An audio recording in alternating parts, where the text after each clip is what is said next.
and Milliken was in on the meeting. So we had an awful lot of compromises in that period of time on issues. I don't look upon it as a contentious period. We passed budget bills. Charlie Zoller was chairman of APROP. Gar Lane was on the APROP, and Charlie kind of treated Gar Lane as almost an equal on the committee, and things worked pretty well. One thing I do remember where Charlie Zoller got crosswise with his caucus was reapportionment. Do you remember that? Charlie wanted to run for Congress. Right. And he didn't like Hutchinson, at least that's the seat he wanted. Who was the incumbent Republican congressman? The 5th district, there. and he'd Yes. been there for a long time. Yeah. So Charlie, apportionment, of course, was of Congress was very controversial. Right. It was one of the major issues. Right. And we had a committee, and the apportionment committee came up with a plan, and Charlie cut a deal with the Democrats to change that district to give him a more favorable district. I think Tony Stam in Kalamazoo had the same motivation, right? He probably did. The two of them. Remember the bill Yep. was on the floor, and everybody thought the votes were there to pass a reapportionment plan that would have been good for the Republicans. And Charlie and Tony Stam bolted. Yep. So what happened as a consequence of that? Do you Well, remember? the whole Republican organization turned against Charlie, and he didn't. Well, not didn't only make that, but how about the Senate Republican caucus? Do you remember what happened? Well, We stripped him of his caucus chairmanship. He was the chair of the Republican caucus, and that was removed. But he stayed on as. we didn't go as far as to take him, take away the chairmanship, because I think most people thought, we're not sure anybody's going to be able to handle appropriations as well as Charlie did. Between 1968 and 74, I believe Bill Ryan was actually the speaker all during that time in the House, and Bobby Krim was his majority floor leader. What do you remember about your relationship with Bill Ryan then? Well, I had a good relationship with Ryan because we had agreed on certain of these basic issues over the years. On the busing bill, we agreed.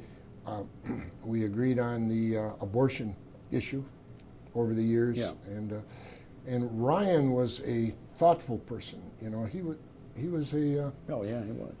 He was serious what he did. He was honest, completely honest, trustworthy, and easy to work with. Let me ask a question at this point.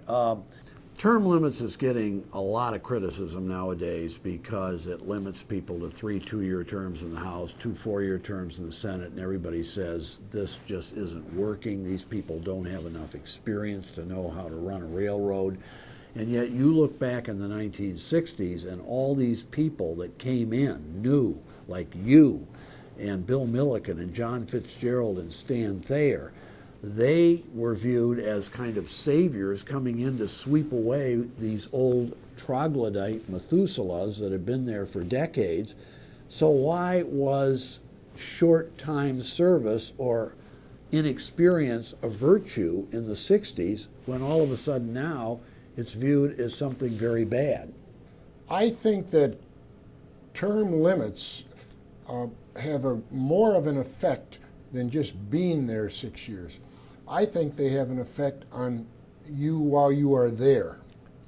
When I was there, I didn't think I'm only going to be here for 2 or 8 3 years, I see. 2 terms. Yeah. I looked down the road, and I think my attitude toward getting things accomplished, working with people, working with constituents, all was based on a fact that we did not have term limits. You know, that wasn't uppermost in my mind, but I didn't have term limits on my mind. Well, in other words, you saw yourself serving for a long time, and you did, and you thought, I've got years to get this accomplished, and I want to build this up, build my relationships. I want to build relationships, I want to build friendships, I want to work with constituents, so...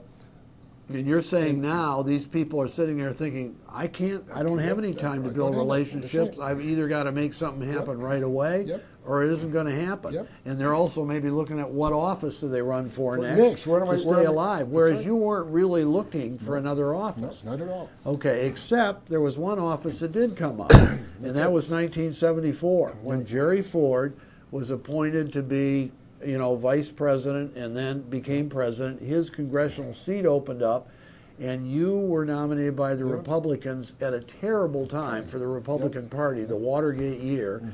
There was another special election over in the Thumb at the same time. What did you feel at that time? What did you think? I had looked at that seat, for a number of years, which was normal, and I had a good relationship with Jerry Ford. I felt that Jerry Ford would be there for a long time. He always said, I have no aspirations to be president. He could have run for senator in the state of Michigan, and he didn't do that. He always said, I just want to be Speaker of the House. That's my goal. So although I looked at it, I didn't think it was going to be much of a possibility. Then, of course, the Spiro Agnew scandal broke, and Jerry Ford was appointed and confirmed, and the seat opened up, and Milliken said he was going to call a special election, and we talked about the timetable of it, and we had Senator Zagman run in that special, Jim Miller, the prosecutor in Kent County, and Bolins, who was working for the city of Grand Rapids, and I won the primary handily, and really thought the general was going to be, easily won also, because it had in the past. But it didn't turn out that way. The Democrats wisely nominated a fellow Hollander, Dick VanderLaan. He was a credible candidate. His name almost sounded like yours. Sounded like it. People got mixed up. Yeah. And I had a record in the Senate of voting on certain issues, and that record was used against me. And well, it was a terrible climate for the Republicans. If you were a Republican, you were almost doomed to defeat. The Watergate era was... It was terrible. And Traxler, a Democrat, won the seat over in the Thumb area, in the Bay City area, which had always been a Republican seat, at almost the same times. And remember, Nixon came over and campaigned for Traxler. You probably... for Jim Sparling against Traxler. You probably were trying to keep Nixon away from Grand Rapids. He didn't come to Grand Rapids. We had Jerry Ford in Grand Rapids, of course. Yeah, right. And he did everything he could. He could. But there were 5 seats at that time that nationwide that were lost because of the Watergate issue. Right. Well, that must have been very, depressing to you, because you gave up your majority leadership just to make this run. And then you had to come back to the Senate. You still had your seat, but without the leadership position. And I think Milt Zagman at that point had been appointed the leader. And so you go up to 76, and there's an election then.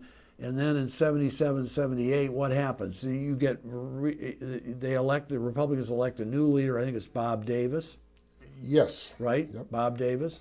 And Bob Davis is the leader for one term while you guys are in the minority, because you lost the majority in 74, and then in 78 he runs for Congress, and then your fellow Republican senators re-elect you as caucus leader, but you're still in the minority. Still in the minority. Still in the minority. For those last 4 years. For the last 4 years. And that's probably when you really got to know Bobby Krim well, right? Probably the best in that. What do you remember about the Environmental Protection Act? That was one of Governor Milliken's proposals. I guess I was caught a little bit off guard. The environmental movement came on pretty fast, pretty swift, as these movements do. And I looked at that act, and I felt there were many parts to it that were, not too wise. And many of those things have been changed since it was adopted. I did vote for the act, but the banks had certain responsibility if they loaned money to a business and the business polluted the soil. The banks were going to be held liable for it, partially responsible. And it allowed certain types of lawsuits which were not allowed before. So I guess I had some misgivings on it, but not as many misgivings as Joe Mack had. Well, so there were some Democrats, obviously, like Joe Mack, who were against it. But by and large, probably it had more Democratic support, didn't it, than Republican? I think so. So again, it probably took some progressive, moderate Republicans to support it to get it through.